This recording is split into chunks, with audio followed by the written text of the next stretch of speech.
Box office దగ్గర మొదటి weekend లో అద్భుతమైన కలెక్షన్లతో సెన్సేషన్ ను క్రియేట్ చేసిన డీజే టిల్లు సినిమాకు సీక్వెల్ గా వచ్చిన టిల్లు స్క్వేర్ సినిమా ఇప్పుడు వర్కింగ్ డేస్ లోకి అడుగుపెట్టింది. సినిమా వీకెండ్ పూర్తయ్యే సమయానికి ఓవరాల్ గా ఆల్మోస్ట్ 60 కోట్లకు చేరువయ్యే రేంజ్ గ్రాస్ కలెక్షన్లతో ఊచకోత కోసి సెన్సేషన్ ను క్రియేట్ చేసింది.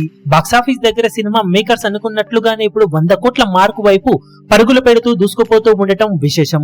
కాగా సినిమా బాక్సాఫీస్ దగ్గర 100 కోట్ల మార్కును అందుకోవాలి అంటే ప్రెజెంట్ వీకెండ్ లో సాధించిన కలెక్షన్స్ కాకుండా వర్కింగ్ డేస్ లో మంచి హోల్డ్ ను చూపించాల్సిన అవసరం ఎంతైనా ఉంది. మూడవ రోజుతో పోల్చితే నాలుగవ రోజు కనుక సినిమా 50% 55% వరకు డ్రాప్స్ ను మాత్రమే కొనసాగించి మిగిలినవి కలెక్షన్ల రూపంలో షేర్ ను రాబట్టగలిగితే నాలుగవ రోజు వర్కింగ్ డేలో మంచి హోల్డ్ ను సినిమా సాధించిందని చెప్పవచ్చు. అదే కనుక జరిగితే సినిమా బాక్సాఫీస్ దగ్గర 100 కోట్ల మార్కు వైపు పరుగులు పెట్టే అవకాశం ఎంతైనా ఉందని చెప్పాలి. ఇప్పుడు ప్రెజెంట్ బుకింగ్స్ ట్రెండ్ ను బట్టి చూస్తూ ఉంటే ఆల్మోస్ట్ 50% వరకు డ్రాప్స్ మాత్రమే మూడవ రోజుతో కంపేర్ చేస్తే నాలుగవ రోజు కనిపిస్తూ ఉన్నాయి.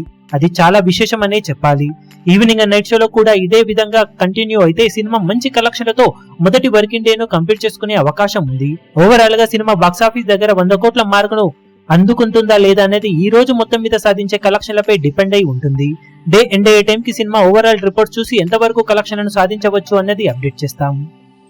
ఈ వీడియో మీకు నచ్చినట్లయితే లైక్ చేయండి, షేర్ చేయండి, ఛానల్ ను సబ్స్క్రైబ్ చేయడం మాత్రం మరవకండి. ఏ చిన్న అప్డేట్ ను మిస్ అవ్వకూడదు అనుకుంటే బెల్ ఐకాన్ ను ప్రెస్ చేయండి.